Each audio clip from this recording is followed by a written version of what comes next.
welcome back everyone, welcome back to another week, another edition here of the PiGosaur Cup. PiGosaur Cup number 85. PTR edition. I'm of course ZvT with who I'm joined by these amazing players and by the people in chat as well. Welcome, and more bienvenidos, bienvenidos. We are here, we are back, we are live, and we are jumping directly into the quarterfinals. The quarterfinals here of the PiGosaur Cup.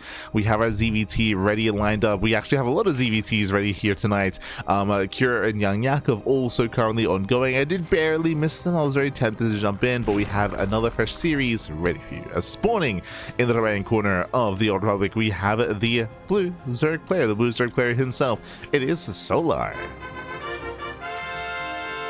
And spawning in the bottom left hand corner, we have his opponents. We have the red Terran player, the South Korean Terran. It is Percival.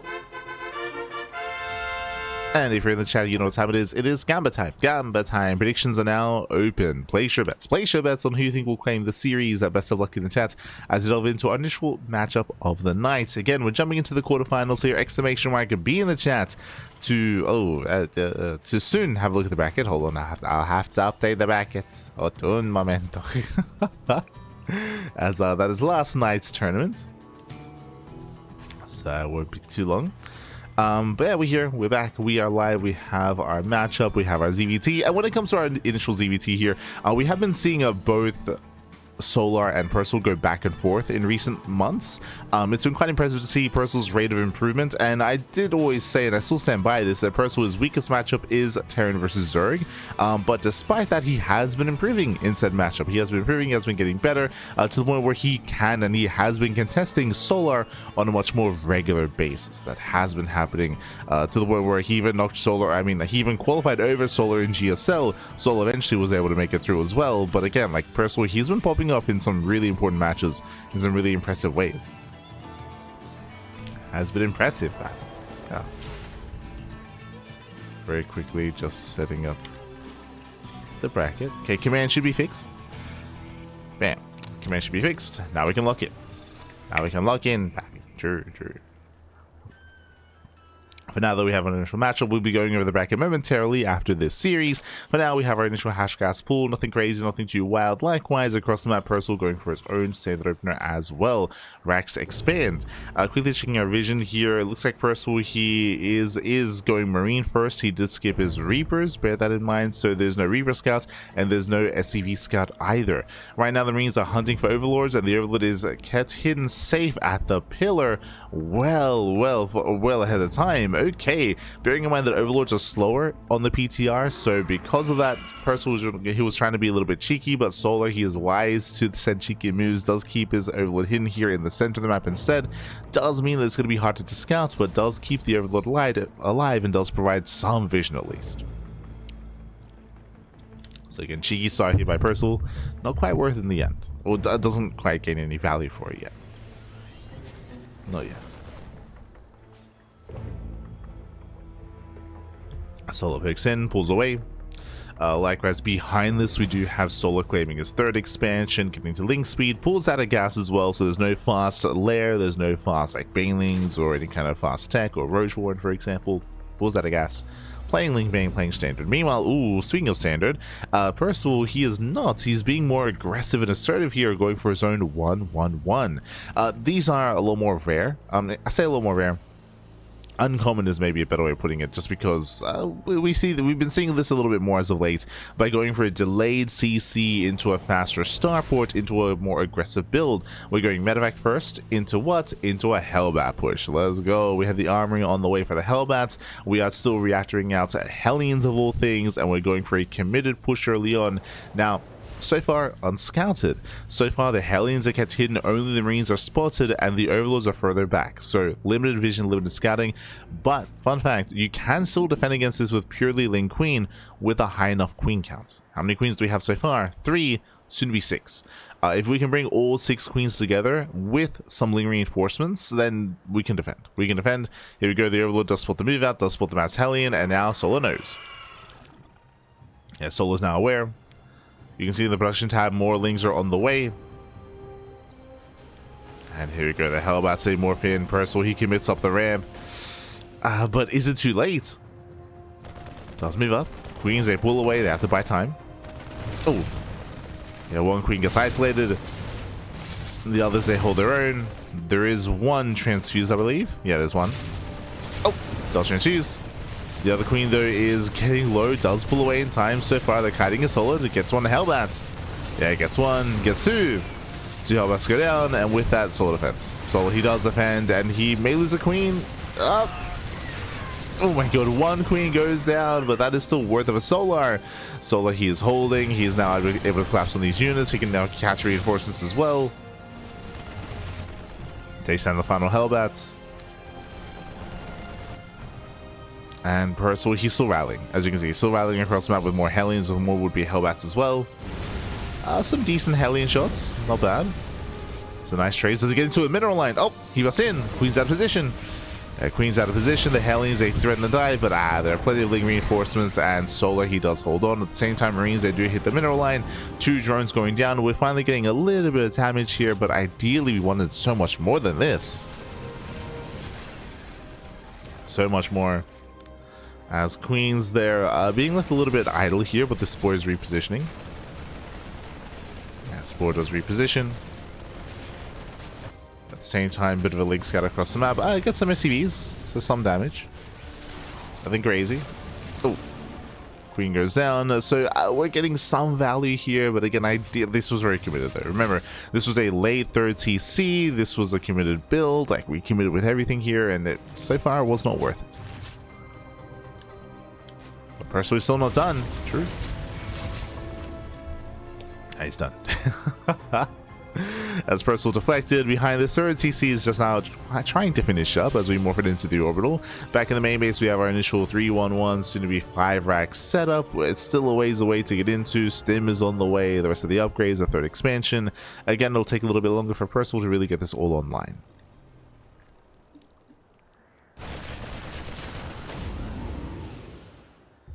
It's going to take a little bit longer,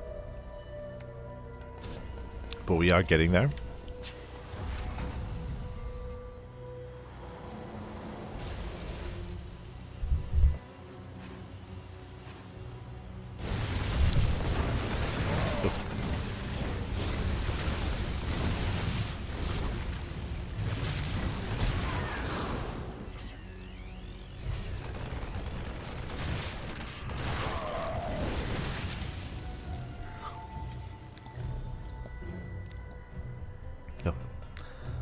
Percival pokes in, he pulls away. Once again, he's affected. Solar getting up to 3 base saturation, 4th base getting up and running as well. Now we can take up. We got 1-1 upgrades, Bailing Speed, Hydrogen, and Infestation Pits.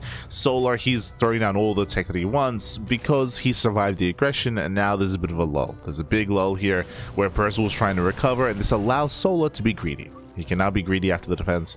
And right now, the soup does lie. The soup is lying to you. Right now, the supply is deceptively close when really it's further apart. The drone count. The drone count's what matters here. Solo's on 71, and he can soon jump up to 80. And he is. Like, he's getting extra workers here, so he'll be able to getting up to 80 workers, and he can just snowball out of control and focus and fixate purely on army production. When that happens, Solo will max, and Percival, he will have a very hard time, if not impossible time, getting a 4th base. This is one of the reasons why Terran players often, why Hellbat pushes have fallen out of favor and fallen out of fashion, because as you saw, you can, at this level of play, at this stage in the meta, in the lifespan of StarCraft, you can defend and shut down Hellbat pushes without even scouting them. And Solo, he didn't scout. He did not scout the main base. He didn't see what's going on. Solo, all he needed was Ling Queen. The queens that he had naturally made were already enough to defend with, of course, good enough micro. And at this level, the Solar and players at this level, they have good enough micro here. So again, good reactions, solid setup. Percival did fall behind. He still is. At the same time, Ling's a bit of a shaky counterattack here. We trade with Marines. Does not get the tank, does not get any SCV kills. At the same time, Percival, he does knock down a base. Not bad. Gets a base, gets a fan. 5th base does fall. Percival, he rotates over. This is actually going to be a surprisingly difficult defense here for Solo, just because he threw away a bunch of Lings, which could have been back at him to defend. But he has plenty. Yeah, he has plenty here. He goes to the dive. The Marines. Oh my god, does catch him out. cleans up all the tanks, and Solar, he's fine. He's perfectly fine. Even after losing and throwing away all those Zerglings, he does have a large enough army. It is robust. Plenty of Banelings, plenty of Hydras. Solar he holds, and behind this is expanding on the right-hand side. Getting another expansion. Getting another base.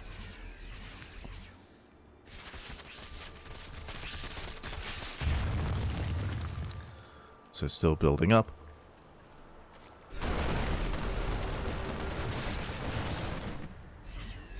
Percival trying to be active.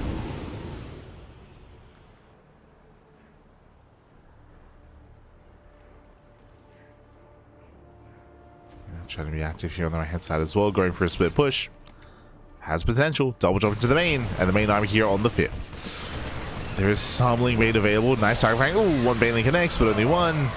But the Hydras, they move forward, and with that, Medevac's going to be focused down. Percival forced to back up. He's deflected. Slowly he's keeping up, he's shutting down. And what did we mention in the lead up to this, talking about how the super was lying to you?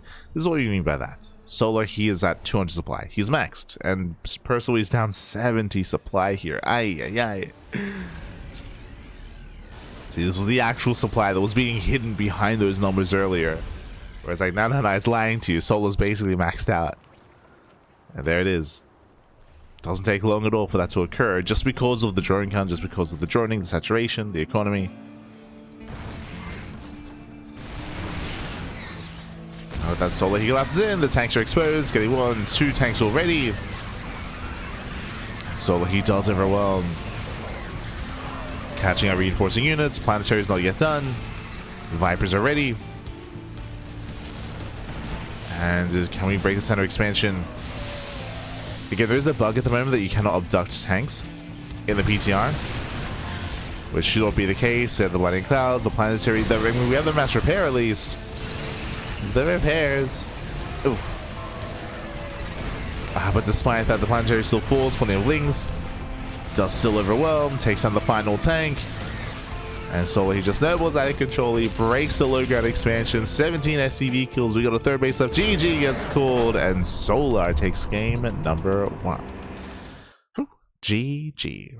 GG, well played. Again, it all came down to the initial aggression from Percival. The initial hellbat push did fall on its face. Here, and once that occurred, Percival, he lost map control, he lost any kind of momentum that he had, he fell behind as he also went for a 1-1-1 build, so he had a later third base to begin with, and Solar snowballed out of control. I was very impressed with the follow-up when it comes to Percival's drop play. Remember, he killed the 5th expansion, and he was applying pressure on the right hand side as well and dropping into the main base. That was great and all, but not good enough not to make up for the deficit that Percival had. So he was able to have a presence on the map, but again, after falling that far behind, it was not enough to recover. GG. GG, well played. With that, we are now getting into our next game. Loading into game 2, loading into Ruby Rock.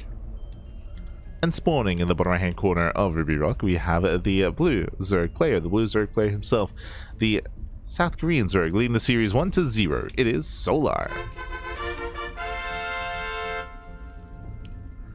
And spawning in the top left-hand corner, we have his opponents. We have the red Terran player, himself, the South Korean Terran. It is Percival. Let's go. Let us go, and we'll see what kind of build Percival whips out this time. I think we're mainly looking at Percival to see what he brings to the table here. As we mentioned,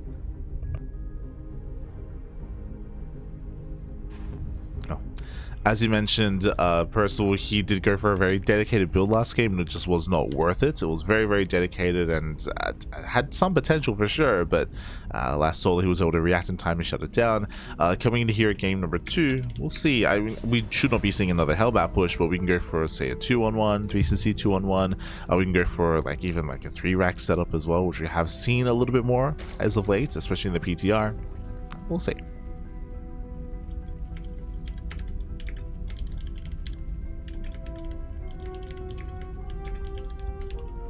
Setting up the title.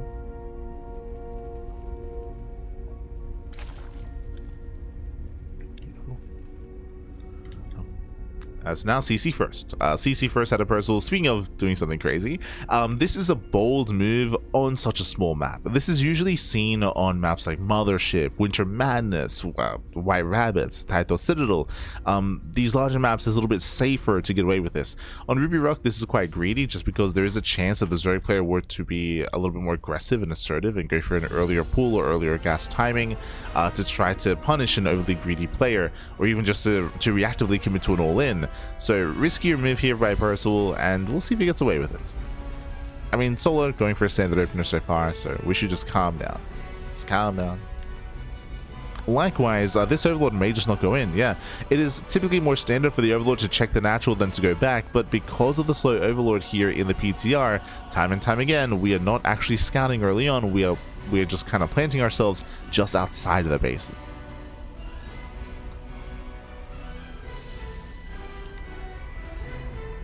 Has been an adjustment due to set early game.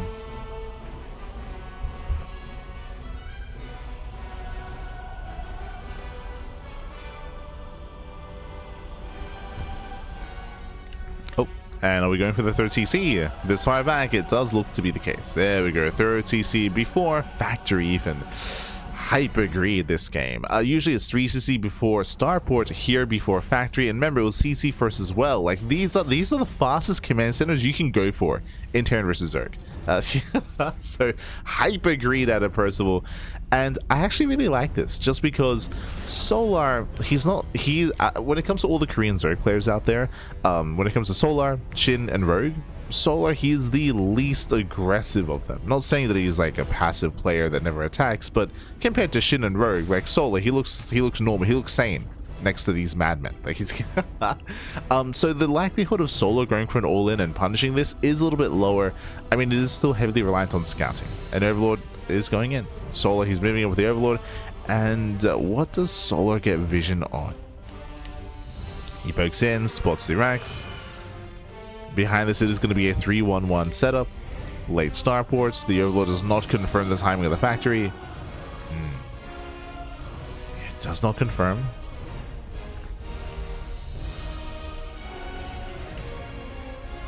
Ooh, does see the third CC though. Okay. Does barely spot that third command center, so nice scouting here by Solar. He is now somewhat aware as to the build of choice. So that's a very fast command center finishing up. And Solar's response here is a hidden Bailey nest. Interesting. So Solar, he should know that this was a faster CC than normal. He should also, he just gets a full Zerglin just walks in. Okay, sure, why not? Zerglin just walks in, he gets a full scout of the main, confirms the 3-1-1 setup, and are we going for a Bane bust here behind this? The Hellion count is lower than normal, so there's less of a presence against the Link Bane, and Solar, yeah, he's hiding Links here on the left hand side. Shows those Banelings. We spoke about how aggression would be reliant on scouting, and hey, Solar, he scouts the greed, he confirms, and his role here is to punish. Shows the Banes. And here comes the Bane Bust. Yeah, the Bane Bust is coming online.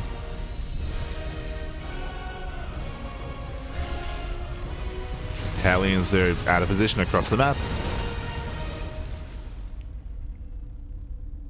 They pick in, we got Lings on the top side, Banes from the south side, and the wall is going to be broken. Ooh, yeah, he busts down that front door, dives into the main. Lings to get a shot on the Hellions. Oh no, he gets us around, and now we're going for the SCVs. We're going for the workers. Mining is denied, we preserve the Bailings. Hellions they race back home to defend, but Lings they bust into the main, and we still just camp the production. Going for more CV kills. Going for Stim, actually. Okay. Yeah, Stim is going to be denied. Bailings were still holding on to them, but we spent them on. What's the plan? They're coming down. Oh my god. Nice KDA charge. Yeah, nice KDA charge. SCVs are denied. Ooh, they connect with the Hellions, and with that, Solar's done it. Solar, he has done it. There are only 2 Hellions left. Only 2 Hellions, Pappy. GG gets called, and Solar, he snowballs out of control with the Bane Bust, and he will claim the series 2-0. Whew. GG. GG, well played here. As Solar, he was able to scout, confirm the greed of Percival, and as soon as he saw it, bam, bane bust, bam, all in. Winding it back, remember Percival, he went for a CC first into a third command center before factory. That is the greediest build you can go for. Outside of like 3 CC before racks, but that's just not viable, period. So again, very important that Solar was able to get a full scout of the bases, confirm the vulnerability, and end the game with the all-in. GG. GG, well played. With that, congratulations, Solar. He will claim the series. And with that, let's catch up on the bracket. Let's catch up on the bracket on where we are and where we are headed.